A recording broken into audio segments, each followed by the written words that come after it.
क्यों?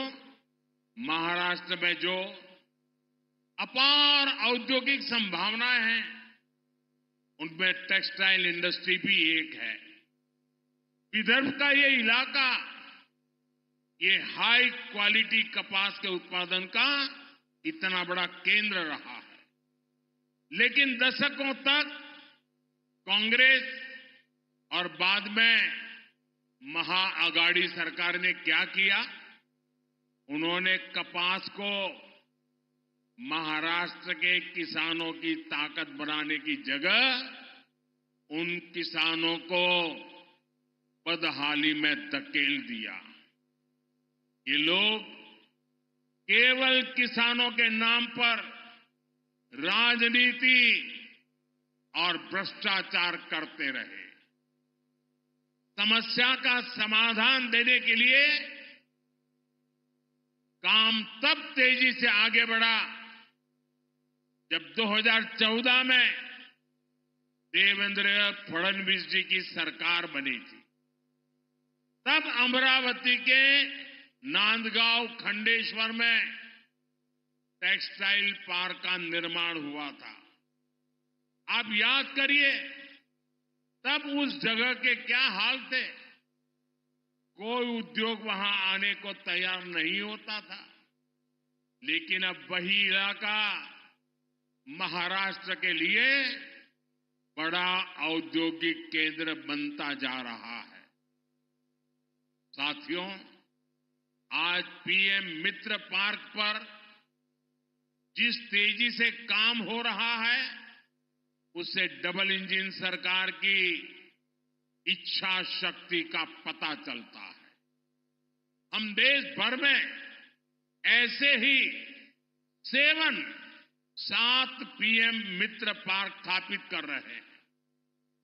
हमारा विजन है farm to fiber, fiber to fabric, fabric to fashion, fashion to foreign. यानी विदर्भ के कपास से यही हाई क्वालिटी फैब्रिक बनेगा और यहीं पर फैब्रिक से फैशन के मुताबिक कपड़े तैयार किए जाएंगे। ये फैशन विदेशों तक एक्सपोर्ट होगा। इससे किसानों को खेती में होने वाला नुकसान बंद होगा। उन्हें उनकी फसल की अच्छी कीमत मिलेगी, उसमें वैल्यू एडिशन होगा। अकेले पीएम मित्र पार्क से ही यहां 8 से 10 हजार करोड़ रुपए के निवेश की संभावना है। इससे विदर्भ और महाराष्ट्र में युवाओं के लिए रोजगार के 1 लाख से ज्यादा नए अवसर बनेंगे। यहां दूसरे उद्योगों को भी बढ़ावा मिलेगा। नई सप्लाई चेन्स बनेगी, देश का निर्यात बढ़ेगा, आमदनी बढ़ेगी। और भाई और बहनों, इस औद्योगिक प्रगति के लिए जो आधुनिक इंफ्रास्ट्रक्चर और कनेक्टिविटी चाहिए, महाराष्ट्र उसके लिए भी तैयार हो रहा है। नए हाईवेज, एक्सप्रेसवेज, समृद्धि महामार्ग, वाटर और एयर कनेक्टिविटी का विस्तार, महाराष्ट्र नई औद्योगिक क्रांति के लिए कमर कस चुका है। साथियों, मैं मानता हूं महाराष्ट्र की बहुआयामी प्रगति का अगर कोई पहला नायक है तो वो है यहां का किसान। जब महाराष्ट्र का, विदर्भ का किसान खुशहाल होगा, तभी देश भी खुशहाल होगा। इसलिए हमारी डबल इंजन सरकार मिलकर किसानों की समृद्धि के लिए काम कर रही है। आप देखिए, पीएम किसान सम्मान निधि के रूप में केंद्र सरकार 6,000 रुपये किसानों के लिए भेजती है। महाराष्ट्र सरकार उसमें 6,000 रुपया और मिलाती है। महाराष्ट्र के किसानों को अब 12,000 रुपया सालाना मिल रहा है। फसलों के नुकसान की कीमत किसान को न चुकानी पड़े, इसके लिए हमने 1 रुपये में फसल बीमा देना शुरू किया है। महाराष्ट्र की एकनाथ शिंदे जी की सरकार ने किसानों का बिजली बिल भी 0 कर दिया है।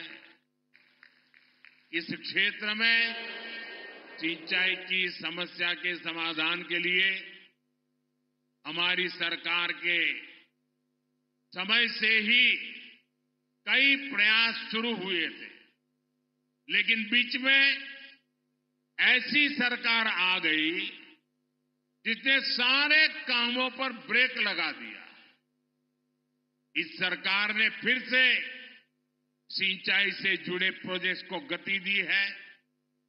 इस क्षेत्र में करीब 85,000 करोड़ रुपए की लागत से वैनगंगा, नलगंगा नदियों को जोड़ने की परियोजना को हाल ही में मंजूरी दी गई है। इससे नागपुर, वर्धा, अमरावती, यवतमाल, अकोला, बुल्डाना, इन 6 जिलों में 10 लाख एकड़ जमीन पर सिंचाई की सुविधा मिलेगी।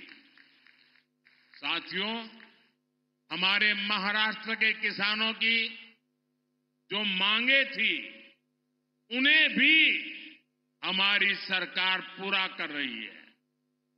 प्याज पर एक्सपोर्ट टैक्स 40% से घटाकर 20% कर दिया गया है। खाद्य तेलों का जो आयात होता है, उस पर हमने 20% टैक्स लगा दिया है। रिफाइंड सोयाबीन, सूर्यमुखी और पाम ऑयल पर कस्टम ड्यूटी को 12.5% से बढ़ाकर 32.5% कर दिया है। इसका बहुत फायदा हमारे सोयाबीन उगाने वाले किसानों को होगा। जल्द ही इन सब प्रयासों के परिणाम भी हमें देखने को मिलेंगे, लेकिन इसके लिए हमें एक सावधानी भी बरतनी होगी। जिस कांग्रेस पार्टी और उसके दोस्तों ने किसानों को इस हालत में पहुंचाया, बर्बाद किया, हमें उन्हें फिर मौका नहीं देना है। क्योंकि कांग्रेस का एक ही मतलब है, झूठ, धोखा और बेईमानी। इन्होंने तेलंगाना में चुनाव के समय किसानों से लोन माफी जैसे बड़े बड़े वादे किए, लेकिन जब इनकी सरकार बनी तो किसान लोन माफी के लिए भटक रहे हैं। कोई उनकी सुनने वाला नहीं है। महाराष्ट्र में हमें इनकी धोखेबाजी से बचकर रहना है। साथियों, आज जो कांग्रेस हम देख रहे हैं, ये वो कांग्रेस नहीं है जिससे कभी महात्मा गांधी जी जैसे महापुरुष जुड़े थे। आज की कांग्रेस में देशभक्ति की आत्मा दम तोड़ चुकी है। आज की कांग्रेस में नफरत का भूत दाखिल हो गया है। आप देखिए, आज कांग्रेस के लोगों की भाषा, उनकी बोली विदेशी धरती पर जाकर उनके देश विरोधी एजेंडे, समाज को तोड़ना, देश को तोड़ने की बात करना, भारतीय संस्कृति और आस्था का अपमान करना, ये वो कांग्रेस है जिसे टुकड़े टुकड़े गैंग और अर्बन नक्सल के लोग चला रहे हैं। आज देश की सबसे बेईमान और सबसे भ्रष्ट कोई पार्टी है तो वो पार्टी कांग्रेस पार्टी है। देश का सबसे भ्रष्ट परिवार कोई है तो वो कांग्रेस का शाही परिवार है। साथियों, जिस पार्टी में हमारी आस्था और संस्कृति का जरा सा भी सम्मान होगा वो पार्टी कभी गणपति पूजा का विरोध नहीं कर सकती। लेकिन आज की कांग्रेस को गणपति पूजा से भी नफरत है। महाराष्ट्र की धरती गवाह है, आजादी की लड़ाई में लोकमान्य तिलक के नेतृत्व में गणपति उत्सव भारत की एकता का उत्सव बन गया था। गणेश उत्सव में हर समाज, हर वर्ग के लोग एक साथ जुड़ते थे। इसलिए कांग्रेस पार्टी को गणपति पूजा से भी चीड़ है। मैं गणेश पूजन कार्यक्रम में चला गया तो कांग्रेस का तुष्टीकरण का भूत जाग उठा। कांग्रेस गणपति पूजा का विरोध करने लगी। तुष्टीकरण के लिए कांग्रेस कुछ भी कर रही है। आपने देखा है कर्नाटका में तो कांग्रेस सरकार ने गणपति बप्पा को ही सलाखों के पीछे डाल दिया। गणपति की जिस मूर्ति की लोग पूजा कर रहे थे उसे पुलिस वैन में कैद करवा दिया। महाराष्ट्र गणपतीची आराधना करीत होता आणि कर्नाटकात गणपतीची मूर्ती पुलिस वैन मध्ये होती। साथियों, पूरा देश गणपति के इस अपमान को देखकर आक्रोशित है। मैं हैरान हूं, इस पर कांग्रेस के सहयोगियों के मुंह पर भी ताला लग गया है। उन पर भी कांग्रेस की संगत का ऐसा रंग चढ़ा है कि गणपति के अपमान का भी विरोध करने की उनमें हिम्मत नहीं बची है। भाई और बहनों, हमें एकजुट होकर कांग्रेस के इन पापों का जवाब देना है।